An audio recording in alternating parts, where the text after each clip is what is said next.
ভাবিনি মেলার এত মানুষের ভিড়ের মধ্যে আমাদের দুজনের একটা ছোট্ট ভুল বোঝাবুঝি শেষ পর্যন্ত এত বড় ঝামেলায় গড়াবে। আমাদের মধ্যে কি হয়েছিল সেটা তো জানাবোই, তবে তার আগে বলে রাখি, ভিডিওটি যদি তোমাদের ভালো লাগে তাহলে অবশ্যই চ্যানেলটি সাবস্ক্রাইব করতে ভুলো না, আর একটা লাইক কমেন্ট শেয়ার করে দিও। তোমাদের একটা লাইক কমেন্ট শেয়ার আমাদের উৎসাহিত করে তোমাদের নতুন নতুন ভিডিও উপহার দিতে। তোমরা অনেকেই আমার ভিডিও দেখো কিন্তু লাইক কমেন্ট করো না। তো হ্যালো বন্ধুরা, আমি তন্দ্রা, বর, আমি আর ছেলে তিনজন মিলে চলে গেছিলাম মেলায়। তোমরা অনেকে বলবে এখন আবার কিসের মেলা, তাদের জন্য বলে রাখি এটা ছিল উল্টো রথের একটি ভিডিও। আমি এতটাই ল্যাপখোর যে ভিডিওটি এডিট করে আর ছাড়া হয়ে ওঠেনি। মেলা মানেই আনন্দ, চারপাশে আলো, দোকানে শাড়ি, নাগরদোলা, ফুচকার গন্ধ আর মানুষের ভিড়। কিন্তু কখনো কখনো এই আনন্দের মধ্যেই এমন একটা ছোট্ট ঘটনা ঘটে যায় যা মুহূর্তের মধ্যে হাসি খুশি একটা দিনকে বদলে দেয় অভিমান আর ঝগড়ায়।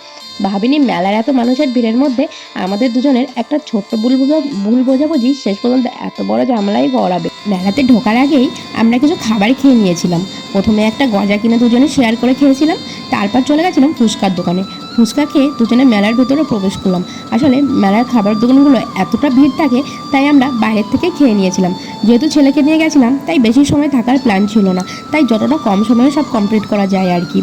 প্রথমে আমরা যাব জগন্নাথ দেবকে দর্শন করতে, তারপর মেলা ঘুরবো। জগন্নাথ দেবকে দর্শন করে রথের দড়ি টেনে আমরা মেলা ঘুরতে শুরু করেছিলাম। কোনটা ছেড়ে কোনটা যে কিনবো বুঝে উঠতেই পারছিলাম না।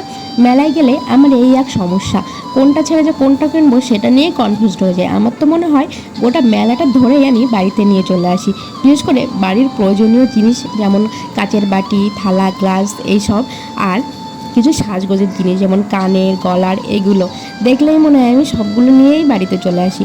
আমি কেন, আমার মনে হয় সব মেয়েদেরই একই রকম মনে হয়। আসলে মেয়েরা একটু কেনাকাটা করতে বেশিই পছন্দ করে।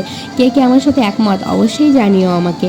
আর তারপর এই মেলার এই গেমগুলো, বিশ্বাস করে এগুলো যে আমাকে এতটা আকর্ষণীয় করে আমি জানি না কেন, মেলাতে গেলেই আমার এগুলো খেলতে ইচ্ছে করে। তবে হ্যাঁ, এবার আর খেলা হয়ে ওঠেনি, যেহেতু ছেলে ছিল কোলে, তাই একটা দাদা খেলছিল সেটাই দেখে নিয়েছিলাম। দাদাটা কিন্তু দুটো প্রাইজও পেয়ে গেছে। তারপর আমরা চলে গেছিলাম নাগরদোলার সামনে। আমার তো নাগরদোলায় উঠলেই মাথা ঘোরে। তোমাদের কার কার ভালো লাগে নাগরদোলায় উঠতে অবশ্যই জানিও আমাকে। তারপর বল চলে গেছিলো খেলনার দোকানে, ছেলের জন্য খেলনা কিনবে সেটাই দেখছিল।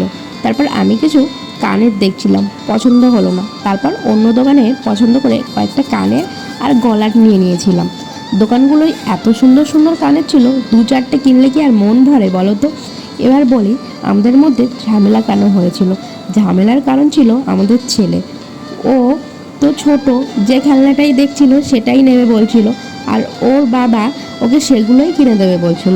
আর আমি বারণ করতেই শুরু হয়ে গেল বিশ্বযুদ্ধ। ওর ছেলেকেও কিনে দেবে, আমি বলার কে? আমি এত কিছু নিয়েছি, আমাকে কি বারণ করেছে? তাহলে আমি কেন বারণ করলাম? যখনই বললাম ওর বাড়িতে অনেক খেলনা আছে, তখন আমাকে বলে দিল আমারও তো বাড়িতে অনেক কানের আছে।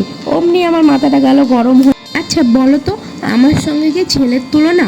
ওর বাড়িতে এত খেলনা থাকা সত্ত্বেও সেই তো পুজোর থালাবাটি নিয়েই খেলা করবে, তাহলে ওর পেছনে খরচা করে কি লাভ? আসলে ছেলেটা খেলনা নিয়ে খেলা করতে চায় না, আমি বারণ করেছিলাম, আর তাতেই ওনার তেজ হয়ে গেছে। সবশেষে একটা বেলুন কিনে দিয়েছিল ছেলের হাতে।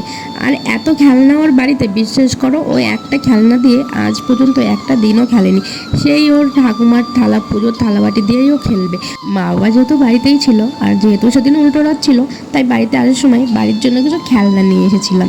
আর যখনই ছেলেটার হাতে বেলুনটা কিনে দিয়েছিল, বিশ্বাস করো আমার এতটা যে মাথাটা গরম হয়ে গেছিল, কারণ ওই বেলুনটা ওকে যখনই কিনে দিয়েছে পরের মুহূর্তে বেলুনটা সেখানেই হাওয়া। ব্যাস এটাই ছিল বলার, আর কিছুই না। তো আজকের জন্য এতটুকুই। কে কোথা থেকে ভিডিওটি দেখছো জানাতে ভুলো না। আর তোমাদেরও কি বাইরে বেরোলে আমাদের মতো ঝগড়া হয় অবশ্যই জানাতে ভুলো না। ভালো থেকো সবাই, টাটা।